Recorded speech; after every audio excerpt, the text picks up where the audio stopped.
Hello friends, इस video में हम लोग UP board examination 2024 and 25 class 10 subject mathematics MCQ series 15 solve करेंगे, जिसमें क्वेश्चन नंबर फर्स्ट है which terms of the arithmetic progression 21, 18 और 15 डॉट डॉट इज -81। क्या कह रहा है कि जो अरिथमेटिक प्रोग्रेशन ये है, इसका कौन सा टर्म -81 है, ये हमें मालूम करना है। ठीक, अगर हम ये एज्यूम करें कि यहाँ पर ये जो nth टर्म्स है यानी कि an की वैल्यू ये जो गिवन है ये -81 है, यहाँ पर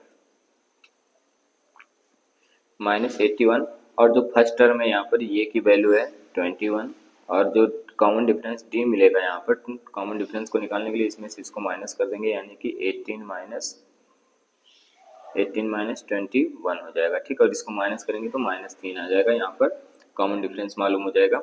अब देखिए मुझे मालूम क्या करना है, एन की वैल्यू मालूम करनी है। क्या करेंगे, आइडेंटिटी यूज करेंगे, a n is equal to a plus n minus 1 into d. ये nth टर्म्स के लिए फार्मूला होता है। ए एन की वैल्यू यहाँ पर -81 है और ये की value 21 plus n minus 1 into d की वैल्यू यहाँ पर -3 हो जाएगा। इसको इस साइड में ले आएंगे तो 81 माइनस 21 और इक्वल में -3 एन माइनस 1। ठीक, इसको सॉल्व कर लेंगे आगे। ये दोनों ऐड हो जाएंगे आपस में 2 और ये 0, यानी कि 102 और इक्वल में -3 और n -1। इससे ये कैंसिल हो जाएगा और 3 से ये इसको डिवाइड भी करेंगे तो 3 3 जा 9 और 3 4 जा 12, यानी कि इस तरफ रहेगा n -1। तो n इज इक्वल टू कितना आएगा, यहाँ पर ए साइड में आएगा 34 प्लस में 1, यानी कि n इज इक्वल टू 35 हो जाएगा। अब यहाँ पर देखिए जो 35 टर्म्स है ये हमारा जो होगा ये यहाँ पर -81 होगा। ऑप्शन में चेक कीजिए तो ऑप्शन यहाँ पर 8th term, 4th term, 3rd terms और 2nd टर्म, यानी कि ये ऑप्शन यहाँ पर नहीं गिवन है। 35th टर्म्स जो है ये यहाँ पर नहीं गिवन है, तो यहाँ पर ऑप्शन मिस्टेक है, इसको हम राइट कर लेंगे, 35th टर्म्स हो जाएगा। 35th टर्म्स ये ऑप्शन हमारा जो होगा ये करेक्ट होगा इसमें। नेक्स्ट क्वेश्चन देखिए, क्वेश्चन नंबर 2 क्या है, if sine theta minus cos theta equal में 0 then the value of sine to the power 4 theta plus में cos to the power 4 theta will be. देखिए क्या बताना है इसमें कि sine theta minus cos theta equal में 0 है, तो फिर इसकी वैल्यू हमें मालूम करनी है। देखिए यहाँ पर क्या होगा कि साइन थीटा और प्लस में माइनस में कॉस थीटा और इक्वल में यहाँ पर 0। ठीक, अब इस कॉस थीटा को हम उस साइड में करेंगे तो साइन थीटा इक्वल में ये आ जाएगा कॉस थीटा। में कॉस थीटा से दोनों साइड में डिवाइड कर देंगे तो साइन थीटा अपान में कॉस थीटा, और ये भी आ जाएगा कॉस थीटा अपान में कॉस थीटा। ठीक है, अब देखिए कॉस थीटा ये sine theta upon cos theta यानी कि टेन थीटा होता है, और ये आ जाएगा इसकी value 1। Tan theta is equal to यहाँ पर ये 10 जो 1 की वैल्यू है ये 1 होगा tan 45 की, यानी कि थीटा इज इक्वल टू यहाँ पर 45 हो जाएगा। ठीक, अब देखिए 45 वैल्यू आ गई है। जस्ट हमें मालूम करना है sign to the power 4 theta plus cos to the power 4 theta. Sign to the power 4 theta और प्लस में cos to the power 4 theta, इसकी वैल्यू मालूम करनी है। यहाँ पर साइन 4 थीटा की वैल्यू यहाँ पर हम यूज करेंगे 45, यह आ जाएगा 45 प्लस में कॉस 4 और यहाँ पर भी 45। देखिए साइन 45 की वैल्यू होती है 1/√2, यहाँ पर 1/रूट में 2 और इसकी टू द पावर 4 कर देंगे। सिमिलरली यहाँ पर भी 1/√2 और इसका भी पावर 4 कर देंगे। ठीक, अब देखिए इसको सॉल्व करते हैं कि 1/√2 को 4 टाइम्स मल्टीप्लाई करेंगे, 1/√2 मल्टीप्लाइड बाई 1/√2 और 1/√2। ठीक, इस तरीके से इसको मल्टीप्लाई कर लेंगे, चूँकि यहाँ पर 4 पावर है इसलिए 4 टाइम्स इसको मल्टीप्लाई करते हैं। इसको इससे मल्टीप्लाई किए 2 आ जाएगा और इसको इससे मल्टीप्लाई करेंगे 2 और इन दोनों को मल्टीप्लाई करेंगे तो 4 प्राप्त होगा, यानी कि यहाँ पर आएगा 1/4 प्लस में 1/4। इसको सॉल्व करेंगे ये 4 हो जाएगा, 1 + 1 यानी कि 2/4 और ये 1/2 आ जाएगा। हम देखिए यहाँ पर ऑप्शन कौन सा हमारा करेक्ट होगा, तो ऑप्शन नंबर यहाँ पर बी जो है ये करेक्ट होगा क्योंकि 1/2 यहाँ पर ये है। ठीक, नेक्स्ट क्वेश्चन देखिए क्या है, question number 3, if sec theta is equal to 2 then the value of theta will be. क्या कह रहा है कि यदि sec theta is equal to 2 है then the value of theta will be, तो थीटा की वैल्यू क्या होगी ये हमें बताना है। देखिए यहाँ पर जो है sec थीटा की वैल्यू sec थीटा इक्वल में 2 हो जाएगा। ठीक है, यहाँ पर ये गिवन है sec theta is equal to 2। sec को अगर हम चेंज करें cos में तो ये हो जाएगा 1/cos theta is equal to में 2। इसको इधर मल्टीप्लाई कर देंगे यानी 1/2 इज इक्वल टू में cos थीटा। ठीक, अब cos थीटा है यहाँ पर 1/2 किसकी वैल्यू है, तो cos 60 की वैल्यू जो होती है वो cos थीटा, यानी कि cos 60 की value 1/2 cos theta, there implies theta is equal to जो आएगा वो 60 डिग्री आएगा। ठीक, और वैसे भी यहाँ पर लर्न होना चाहिए कि जो 2 होता है ये sec 60 की वैल्यू होती है। ठीक, तो यहाँ पर थीटा की वैल्यू आ गई है 60 और 60 जो हमारा यहाँ पर ऑप्शन नंबर सी होगा, ये ऑप्शन ये करेक्ट होगा। नेक्स्ट क्वेश्चन है question number 4, if alpha and beta with zeros of the polynomial 4x² + 3x + 7 then the value of alpha beta upon में अल्फा प्लस बीटा इज। देखिए क्या कह रहा है कि एक यहाँ पर क्वाड्रेटिक पॉलिनोमियल है 4x² प्लस में 3x प्लस में 7। ठीक, ये हमारा पॉलिनोमियल है और कह रहा है कि इसकी वैल्यू निकालो, यानी कि अगर अल्फा बीटा इसके जीरोज हैं तो अल्फा बीटा अपान में अल्फा प्लस बीटा, इसकी वैल्यू बतानी है कि ये क्या होगा। ठीक, अब देखिए अगर कोई पॉलिनोमियल होता है ax² प्लस में bx² प्लस c, ये px यानी कि क्वाड्रेटिक पॉलिनोमियल है। यहाँ पर अगर इसके दो जीरोज हैं अल्फा और बीटा, तो sum of zeros alpha plus beta is equal to लिखते हैं -b अपान में ये, और जो अल्फा बीटा होता है ये लिखते हैं c अपान ये, इस तरीके से। ठीक है, तो यहाँ पर भी देखिए ये जो हमारा है ये क्या है, अल्फा और बीटा इसके जीरो है, तो फिर अल्फा प्लस बीटा अगर मुझे मालूम करना हो तो alpha plus beta is equal to आएगा -b अपान ये होता है -b, यानी कि b यहाँ पर क्या था, तो कोफिशिएंट ऑफ x था, तो सिमिलरली यहाँ पर भी कोफिशिएंट ऑफ x क्या है 3 और माइनस साइन लगा देंगे और अपान में ये है, ये की वैल्यू यहाँ पर 4 हो जाएगा, यानी अल्फा प्लस बीटा की वैल्यू जो आएगी -3/4 आ जाएगा। और सिमिलरली अल्फा बीटा की वैल्यू निकालेंगे तो c अपान ये, यानी कांस्टेंट टर्म ये है 7 और अपान में 4। अब हमें इसकी वैल्यू मालूम करनी है, इसको सॉल्व कर लेते हैं। यहाँ पर ये अल्फा बीटा अपान में alpha plus beta, alpha beta की वैल्यू 7/4 और यहाँ पर अल्फा बीटा की वैल्यू -3/4। इस 4 से ये कैंसिल, यानी कि 7/-3 ये हो जाएगा। ठीक, अब देखिए यहाँ पर -7/3 ऑप्शन नंबर डी जो है ये यहाँ पर करेक्ट होगा। ठीक है, -7/3 ये आ रहा है।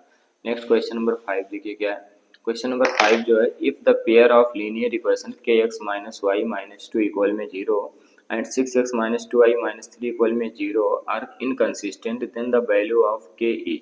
अगर ये इनकंसिस्टेंट है तो फिर हमें बताना है k की वैल्यू क्या होगी। ठीक,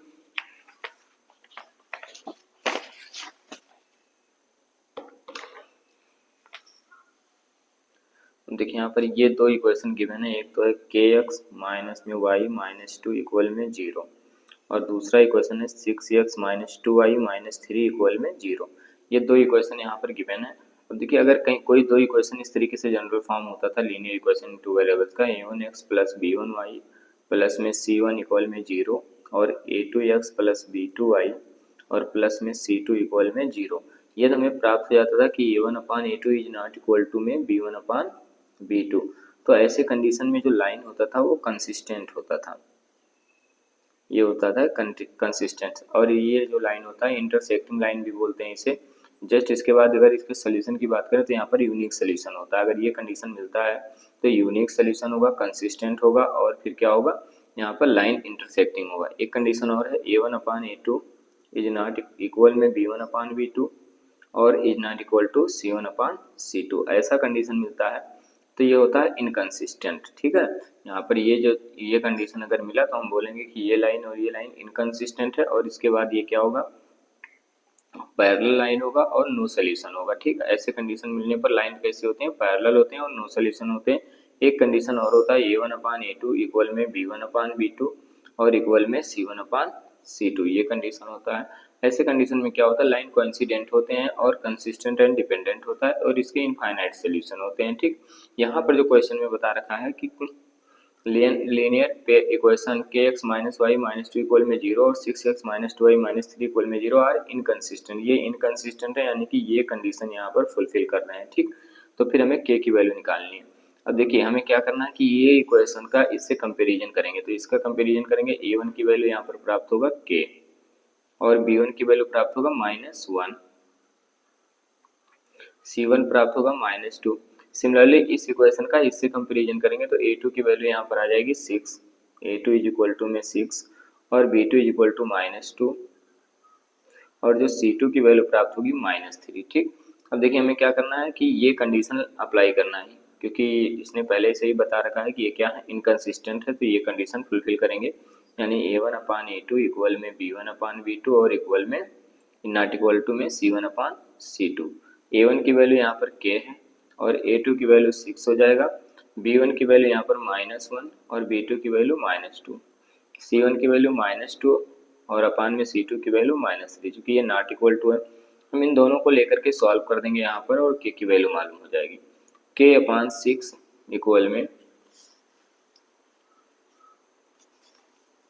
K/6 इक्वल में ये माइनस से माइनस कैंसिल यानी कि 1/2, इसको उस साइड में मल्टीप्लाई करेंगे तो K इज इक्वल टू 6/2 यानी कि 3। तो K की वैल्यू जो यहाँ पर प्राप्त होती है वो 3 प्राप्त होती है। ऑप्शन चेक करते हैं तो ऑप्शन नंबर सी जो यहाँ पर है ये ऑप्शन ये यहाँ पर करेक्ट होगा। ठीक, नेक्स्ट क्वेश्चन नंबर 6 देखिए क्या है, ये quadratic polynomial having sum and product of its zero as 5 and 0 respectively, then the quadratic polynomial जो भी होगा इसमें से बताना है। अब देखिए अगर क्वाड्रेटिक पॉलिनोमियल मुझे मालूम करना होता है तो इसके लिए हम आइडेंटिटी यूज करते हैं x square minus alpha plus beta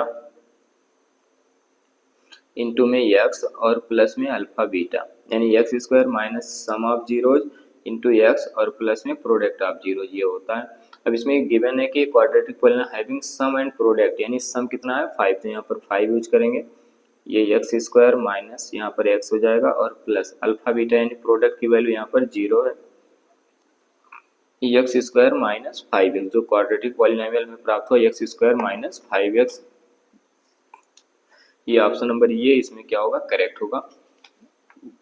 next question number 7 देखिए यहाँ पर क्या है कि for any positive integer m every even integer is of the form, किसी भी पॉजिटिव इंटीजर m के लिए प्रत्येक जो इवन इंटीजर होगा वो किस फॉर्म में होगा ये बताना। अब चूंकि m है यहाँ पर m की वैल्यू अगर हम 1 पुट करेंगे तो ये ऑड आ जाएगा, सिमिलरली अगर 2 पुट किए तो इवन आएगा, ये ऑड है और ये इवन आ रहा है। ऐसे यहाँ पर अगर हम 3 पुट किए तो ये फिर ऑड आ रहा है।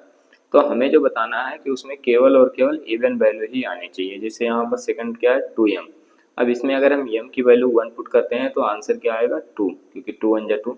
अगर m की वैल्यू मैं 2 पुट करता हूँ तो फिर 2 2 जा 4 आएगा, यानी कि इस तरीके से इसमें हम m की वैल्यू 3 पुट किए तो 2 3 जा 6 आ जाएगा, m की वैल्यू 4 पुट किए तो फिर 8 आ जाएगा, यानी कोई भी वैल्यू अगर हम m की यहाँ पर यूज करते हैं तो हमेशा हमें इवन नंबर ही प्राप्त होता है। तो हम जनरल फॉर्म जो बोल सकते हैं वो क्या होगा यहाँ पर 2m होगा। ठीक, यानी कि ऑप्शन नंबर बी जो होगा ये ऑप्शन यहाँ पर करेक्ट होगा।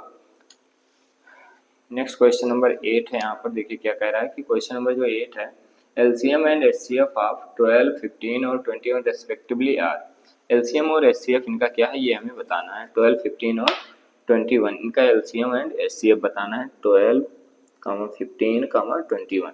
अब इनका एलसीएम निकालते हैं। एलसीएम निकालने के लिए देखिए यहाँ पर 2 से डिवाइड कर दिए 6 और ये 15 और ये 21, 2 से डिवाइड करेंगे 3, 15 और 21 ही रहेगा।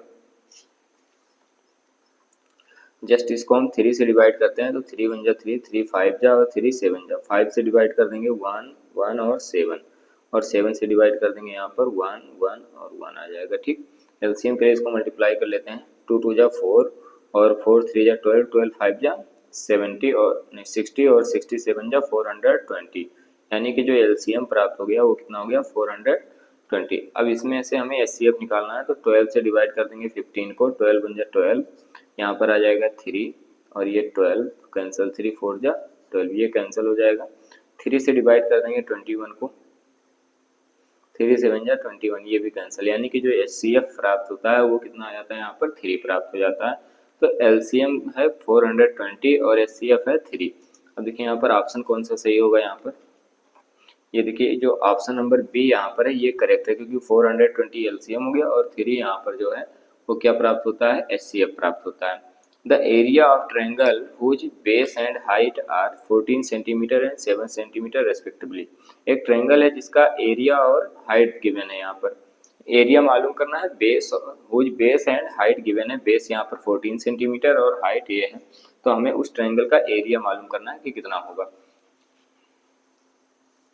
अब देखिए यहाँ पर जो बेस गिवन है, बेस इज इक्वल टू में 14 सेंटीमीटर और जो हाइट है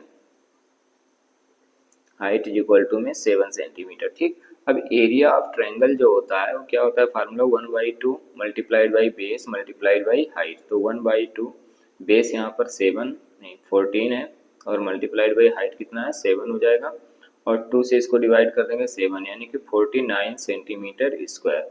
ये हमें प्राप्त होता है ट्रायंगल का एरिया। आप देखिए यहाँ पर ऑप्शन कौन सा सही होगा, तो ऑप्शन नंबर बी जो होगा ये ऑप्शन यहाँ पर करेक्ट होगा। नेक्स्ट क्वेश्चन देखिए, question number 10, in the given figure DE parallel BC। इसमें जो DE है ये पैरेलल है BC के और फिर बताना then the measure of CE will be. तो फिर CE की वैल्यू मालूम करनी है। देखिए चूंकि ये जो है इसके पैरेलल है यहाँ पर, ठीक है, अगर ये लाइन इससे पैरेलल है तो फिर हम क्या कह सकते हैं, by basic proportionality theorem AD upon DB equal में होगा AE अपॉन EC और इसके हेल्प से हम इसको सॉल्व कर सकते हैं। यहाँ पर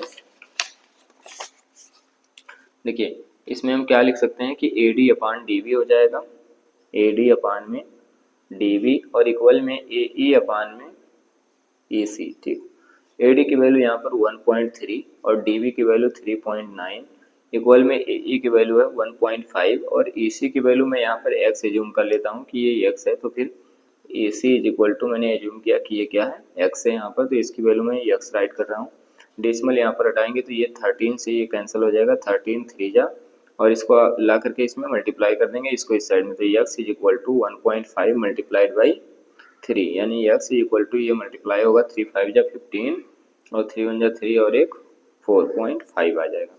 यानी x की वैल्यू जो हमें प्राप्त होती है वो 4.5 सेंटीमीटर प्राप्त होती है। ठीक, देखिए यहाँ पर ऑप्शन नंबर जो डी है ये ऑप्शन यहाँ पर करेक्ट होगा क्योंकि 4.5 सेंटीमीटर ये है। तो इस प्रकार से हमारा जो MCQ सीरीज 15 है इसमें 10 क्वेश्चन यहाँ पर कंप्लीट होते हैं। Thank you.